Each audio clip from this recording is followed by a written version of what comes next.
Question. So hand shake ఇచ్చేటప్పుడు మనం ఎలా ఇవ్వాలి అని నేర్చుకున్నాం ఇప్పుడు. కొంతమంది ఏంటంటే హ్యాండ్ షేక్ ఇచ్చేటప్పుడు ఇలా చేయి పైన నుంచి ఇస్తుంటారండి. అంటే యాజ్ ఏ హెలికాప్టర్ వచ్చి పైన నుంచి లాంచ్ ప్యాడ్ మీద ల్యాండ్ అవుతున్నట్టు గివ్ మీ హ్యాండ్ ఇలా ఇవ్వండి, ఇలా ఇస్తుంటారు. ఇలా ఇస్తుంటే మీనింగ్ ఏంటంటే నేను చెప్పినట్టు నువ్వు వినాలి, డామినేషన్ అనమాట. సో దిస్ ఈస్ ఇన్కరెక్ట్ అనమాట. మరి కొంతమంది హ్యాండ్ షేక్ ఇచ్చేటప్పుడు ఇలా కింద నుంచి ఇస్తుంటారు, మీ సదా మీ సేవలో మీ చెప్పినట్టు నేను వింటానని. ఇది కూడా ఇన్కరెక్ట్ అనమాట. లొంగిపోయే మనస్తత్వం కలిగిన వాళ్ళు అలా చేస్తారు. అండ్ కొంతమంది డబుల్ హ్యాండ్ షేక్ ఇస్తుంటారు. ఒకసారి ఇవ్వండి, ఇలా ఇస్తుంటారు, మిమ్మల్ని కలిసి చాలా హ్యాపీగా ఉందనేసి. సో ఇది కూడా ఇన్కరెక్ట్. ఇలా ఇచ్చే వాళ్ళని ఎప్పుడు కూడా మనం నమ్మకూడదు లైఫ్ లో అంటారు. అతి వినయం, రైట్? ఇది కూడా ఇన్కరెక్ట్ అనమాట. ముస్లిం సోదరులు అంటే ఇస్లామిక్ కల్చర్ ప్రకారం ఇలా డబుల్ హ్యాండ్ షేక్ ఇవ్వాలని చెప్తుంటారు. బట్ వాళ్ళు వెస్టర్న్ కల్చర్ లో వెళ్ళేటప్పుడు ఇలా ఇవ్వడం అనేది ఇన్కరెక్ట్ అని తెలుసుకోవాలి, రైట్? అండ్ కొంతమంది చాలా మంది నేను సెమినార్స్ కి వెళ్ళినప్పుడు గర్ల్స్ హ్యాండ్ షేక్ ఇవ్వడానికి వస్తుంటారు. వాళ్ళు ఇలా ఇస్తుంటారు, గివ్ మీ హ్యాండ్, నువ్వు అక్కడే ఉండి నేను ఇక్కడ ఉంటాను, లెట్స్ మెయింటైన్ డిస్టెన్స్, కొన వేళతో ఇస్తుంటారు. So this is also incorrect. అలాగే కొంతమంది వన్ మోర్ టైం ఇలా పట్టుకుంటుంటారు. కొంతమంది ఇక్కడ మోచే దగ్గర ఇలా భుజం మీద ఇలా పట్టుకుంటుంటారు. ఆల్ దీస్ ఆర్ ఇన్కరెక్ట్ అనమాట. ద రైట్ వే ఇస్ ఎప్పుడు కూడా మీరు హ్యాండ్ షేక్ ఇచ్చాడు, put your left leg forward and right leg one step backward. ఇలా పెట్టుకొని ఇప్పుడు ఇవ్వండి, ఇంకొంచెం ముందుకు రండి. యువర్ ఫర్మ్ హ్యాండ్ షేక్ ఇలా గట్టిగా చేపట్టుకోవాలన్నమాట. పట్టుకొని look into the eyes of the person and say it's pleasure meeting you, right? Give a smile and say pleasure meeting you. This is the right way. ఎందుకు left leg forward ఉండాలి, right leg backward ఉండాలి, దానికి కూడా ఒక logic ఉంది. ఎందుకంటే ఎవరైనా suppose మీకు డామినేటింగ్ హ్యాండ్ షేక్, మీరు డామినేటింగ్ హ్యాండ్ షేక్ ఇవ్వండి, ఇలా ఇచ్చారు. ఇప్పుడు నా లెఫ్ట్ లెగ్ ఫార్వర్డ్ ఉంది, రైట్ లెగ్ బ్యాక్వర్డ్ ఉంది. నా రైట్ లెగ్ ఇప్పుడు ముందుకు తీసుకొస్తాను. ఏమైంది ఇప్పుడు? You and I are same, నువ్వు నాకంటే ఎక్కువ కాదని నేను కన్వే చేస్తున్నాను అనమాట. So it's very important. అంటే లెఫ్ట్ లెగ్ ఫార్వర్డ్ ఉండాలి, రైట్ లెగ్ బ్యాక్వర్డ్ ఉండాలి అనేది. అండ్ ఫర్మ్ హ్యాండ్ షేక్ ఇవ్వాలన్నమాట. Hand shake, yeah, like this. Is that correct? Yeah, this is the best way. Okay. Give a smile and look into the eyes of the person and say it's pleasure meeting you. Pleasure meeting you. Right. Of course. Okay. So that is the best way of giving a handshake and matter. Okay. Right now, let's move on to the other topics. Then body postures అనేది stand నించున్నప్పుడు ఎలా ఉండాలి? నించున్నప్పుడు ఎలా ఉండాలి, right? ఇప్పుడు మనం public speaking చేస్తుంటాం అండి, అంటే సెమినార్స్ ఇస్తుంటాం. సెమినార్స్ ఇస్తున్నప్పుడు చాలా మంది ఒక కాలు ఇలా ముందుకు పెట్టడం లేదా ఇలా బెండ్ చేసి పెట్టడం ఇలా చేస్తుంటారు. ఇవన్నీ కూడా ఇన్కరెక్ట్ పాస్చర్స్. సో రెండు కాళ్ళు కూడా ఇలా దూరం దూరంగా ఉండాలి. కొంచెం కీప్ యువర్ హ్యాండ్స్ ఫ్రీ. కొంతమంది ఇలా చేతులు పెట్టుకుంటుంటారు, దిస్ ఈస్ ఇన్కరెక్ట్ అనమాట, నెగటివ్ అనమాట ఇది. అలా కొంతమంది ఇలా చేతులు పెట్టుకుంటుంటారు, ఇది కూడా incorrect, right? So keep your hands free and legs కూడా రెండు దూరంగా ఉంచి లుక్ స్ట్రైట్ అనమాట. అండ్ కొంతమంది ఆడియన్స్ తో మాట్లాడుతున్నప్పుడు ఒకళ్ళనే చూసి మాట్లాడుతుంటారు. సపోజ్ నేను చూస్తున్నది అమ్మాయిని అనుకోండి, డౌట్ వస్తుంది, ఇంకా ఏం చేస్తున్నారు మీరు. అలా కాకుండా look at every one in the audience, look at everybody in the audience and మాట్లాడండి. అండ్ వన్ మోర్ థింగ్ ఏంటంటే బాడీ లాంగ్వేజ్ లో you should not be fix to a place when you're in public speaking. కదులుతూ మాట్లాడడం అనేది it's very important అన్నమాట. So public speaking గురించి మనం ఇంకో రోజు టాపిక్ పెట్టుకుందాం, ఆ రోజు ఇంకా ఎక్కువ డీటెయిల్స్ మాట్లాడచ్చు. నెక్స్ట్ మనం ఇంటర్వ్యూకి వెళ్ళినప్పుడు మన బాడీ లాంగ్వేజ్ ఎలా ఉండాలని డిస్కస్ చేయాలి. Very important, very important. ఇప్పట్లో అందరికి చాలా మందికి తెలియని విషయం. సో ఇంటర్వ్యూకి వెళ్ళినప్పుడు ఎలా ఉండాలి మన బాడీ లాంగ్వేజ్, రైట్? సో ఇంటర్వ్యూస్కి వెళ్ళినప్పుడు అండి, ఇంటర్వ్యూలో కూర్చున్న వెంటనే మనం చేతులు ఇలా కట్టుకుంటుంటాం. చిన్నప్పుడు మనకి ఏం చెప్పారంటే చేతులు కట్టుకుని కూర్చుంటే మన అవతల వాళ్ళకి గౌరవం ఇస్తున్నట్టు. అది సైకాలజీ ప్రకారం కరెక్ట్ కాదండి. ఇలా కట్టుకుని కూర్చుంటే ఏంటంటే మీరు డిఫెన్సివ్ మోడ్ లో ఉన్నట్టు, మీ భావాలను మీరు వ్యక్తపరచట్లేదు, క్లోజ్ మైండ్ లో ఉన్నారని. కాబట్టి రెండు చేతులు ఫ్రీగా ఉంచండి. అలాగే కొంతమంది వాళ్ళకి తెలియకుండా అన్కాన్షియస్ గా కాల్ మీద కాల్ వేసుకుంటారు, ఇది కూడా ఇన్కరెక్ట్ అనమాట అండి. ఇలా కూర్చుంటే ఏంటంటే అవతల వాళ్ళకి మనం ఏం చెప్తున్నాం అంటే నువ్వు ఎంత అంటే ఆరోగ్యన్స్ అనమాట.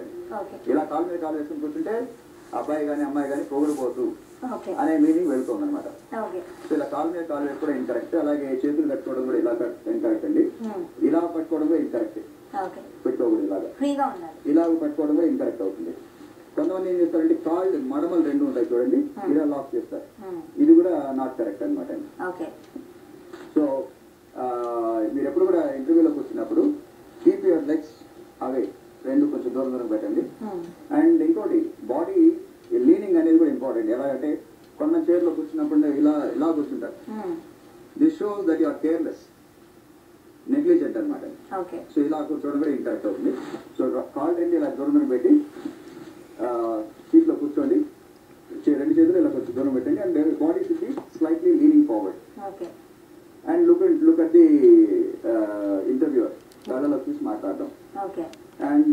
ఇంటర్వ్యూ ప్యానల్ లో 5-6 కూర్చుంటారు. ఎవరు క్వశ్చన్ అడిగితే వాళ్ళు అంతా చూసి మాట్లాడాలి. సో మీ హెడ్ టేబుల్ ఫ్యాన్ లాగా ఇలా ఆసిలేట్ అవుతూ ఉండాలన్నమాట. రైట్, ఎవరు అడిగితే వాళ్ళని చూసి మాట్లాడాలి. మనం ఏం చేసి మిస్టేక్ చేస్తుంటాం అంటే క్వశ్చన్ అడుగుతుంటే మనం ఆకాశంలోకి వచ్చి చెప్తుంటాం అంటే భగవంతుడా ఇంటర్వ్యూ ఎప్పుడైపోతుందా. రైట్, అది చేయకూడదు. మనం ఏంటంటే ఇంటర్వ్యూలో కూర్చున్నప్పుడు ఇంకో డౌట్ వస్తుంది ఏంటంటే క్వశ్చన్ అడుగుతున్నాడు, క్వశ్చన్ అడిగినప్పుడు మన కళ్ళలో చూసి చెప్పకుండా ఈరోజు ఇంటర్వ్యూ షూ వేసుకొచ్చాడా చెప్పులు వేసుకొచ్చాడా అని కాళ్ళ వేసి చూస్తాం. అది కూడా ఇన్కరెక్ట్ అనమాట. అలాగే మనం విండో కలిసి చూసి చెప్పడం, లేకపోతే అల్మారా చూడడం, లేదా ఫ్లవర్ వాజ్ అంటే చూడడం, ఇంకెక్కడో చూసి మాట్లాడుతుంటాం. You have to look into the eyes of the interviewer. ఎందుకంటే సోషల్ గేజ్ నేను మాట్లాడుతున్నాం. మన కళ్ళలో చూసి మాట్లాడినప్పుడు ఏం కన్వే చేస్తున్నాం అంటే that your honest, confident, reliable, trust worthy person. So 2 చేతులు ఇలా దూరం పెట్టుకోవాలి, కాళ్ళు కూడా ఇలా దూరం పెట్టుకొని వాళ్ళ కళ్ళలో చూసి మాట్లాడటం. And body should be slightly leaning forward and there should be smile on your face. ఇందాక మన కాలర్ ఒకరు చెప్పారు ఓవర్ డూ చేయకూడదు అని. సో స్మైలింగ్ అనేది న్యాచురల్ గా ఉండాలి. It's not over doing like. And అవసరం వచ్చినప్పుడల్లా కూడా you can make hand movements like this and you can talk అనమాట. అండ్ దీన్ని పామ్ అప్ అంటాం, ఓపెన్ పామ్ అంటాం. ఎవరైనా మనం మాట్లాడేటప్పుడు మన నిజాయితీ పదం అని చెప్పాలంటే వీ షో లైక్ దిస్. చూడండి నేను చెప్తే నిజమేనండి అంటాం ఇలాగ. సో హ్యాండ్ మూవ్మెంట్స్ అనేవి కూడా ఇంపార్టెంట్ అనమాట.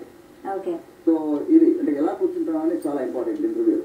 కూర్చోడం సిట్టింగ్ పోస్చర్స్ అనేవి అంతేనంటారా? అందరికీ అనేది ఇప్పుడు ఇలా కాల్ మీద కాల్ వేసుకోవడం ఇందాక చెప్పాను పొగరు పోతాను అని చూపిస్తుంది. ఇలా పెట్టుకుంటే మీరు డిఫెన్సివ్ గా ఉన్నట్టు. సో ఇవన్నీ కూడా మనం చేయకూడదు, ఇన్కరెక్ట్ అనమాట. So keep open, keep your hands open, legs open and eye contact maintain చేయడం. Body should be slightly leaning forward.